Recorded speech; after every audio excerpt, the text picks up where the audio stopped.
Hey, I have cut wounds all over my hands and feet because it's winter now. So every time I wash my hands, it actually hurts. Yay, what's up? It's the Closure Detective here investigating your favorite movies.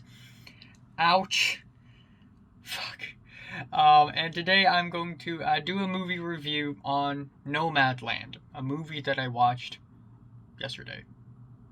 Actually, more like this morning, 4 a.m. in the morning, yes. So, Nomadland is a movie directed by Chloe Zhao.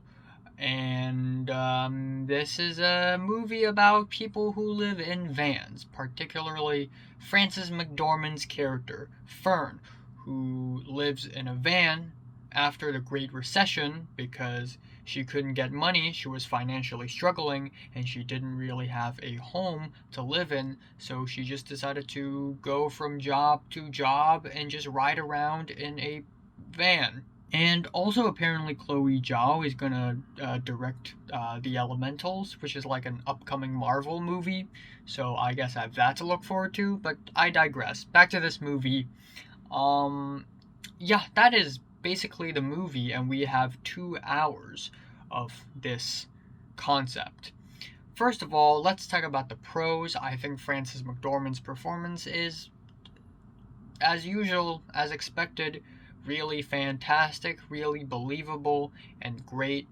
And I also love how realistic and natural this movie looks. It's so real and grounded. It actually kind of looks like a documentary, and that's actually half true because a lot of the characters in this movie are actually real people. And the way Frances McDormand's character Fern would talk to them, they would actually answer quite truthfully. So, in a sense, this movie is kind of half documentary, half movie as well, except at the same time, it's kind of scripted. And this is one of the most special features of this movie, in my opinion. It kind of reminds me of Under the Skin, where random non actors would be invited to the movie, and the movie's still good. And Chloe Zhao perfectly succeeds in that. I also like the cinematography of the movie. It's not super grandiose or whatever, but it has that really nice, beautiful, naturalistic look that is really realistic. And I also like how thought provoking this movie is. There are a few scenes where it just makes me go, I don't understand why would people want to live a life like that. Not having a home, not living in the city, just being a nomad, just going from job to job. It seems very pointless. But then seeing people talk about how beautiful this way of living is and how they can connect with the nature with this lifestyle, it's very thought provoking. But it also goes without saying that this movie is not perfect, in my opinion. The pacing of this movie is, I wouldn't say slow, but I would say that this movie is basically one of those movies where nothing happens. And there are a lot of movies that also has nothing going on in it, but they are great because A, the technical elements, the music, the cinematography, they are breathtakingly special and unique. B, there's still an underlying arc. For instance, in Roma, even though for bulk of the movie Roma, literally nothing happens, but there's an underlying story arc underneath, and that is the main character, Cleo, is pregnant. And near the end of the movie, the climax of the movie is just her giving birth to the baby under very stressful social circumstances. But in Nomadland, there really isn't exactly an underlying story arc.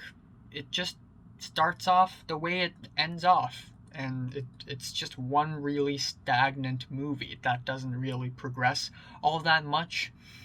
I guess I would also have to say that there are some moments in this movie musically that's kind of underwhelming because this movie tries really hard to be, oh, it's very hopeful, it's very motivating, it's very beautiful. So it uses all these, oh my god.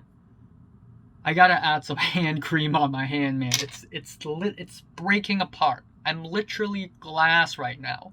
I go outside, I immediately shatter. Like, holy crap. How can the weather be so dry? Oh my god.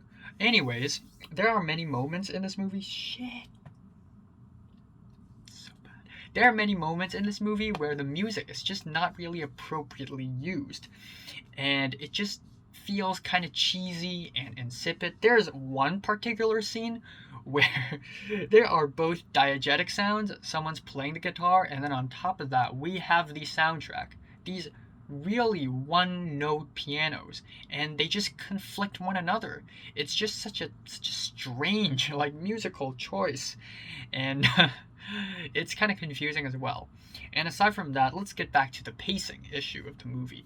I wouldn't say it's slow paced because this movie, actually, a lot has happened in this movie, but none of these events feel important.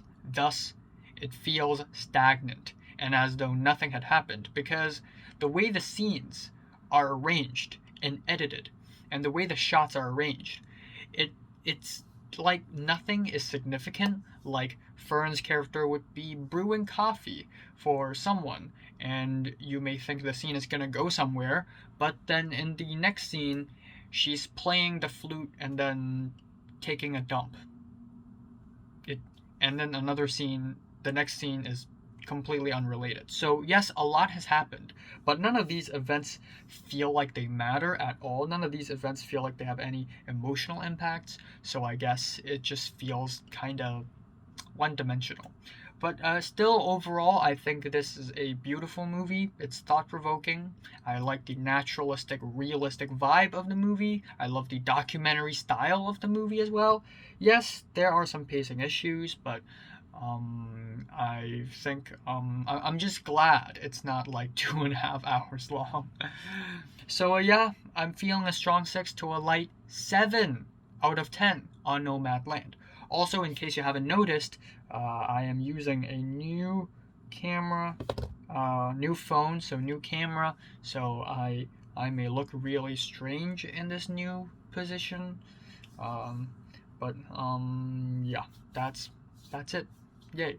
I will review Soul maybe next week, and I have three mystery movies that I'm gonna review within January. Hopefully, I'll be able to review all three of them. Yeah, one of them is a Coen Brothers movie, so I'll give you a hint.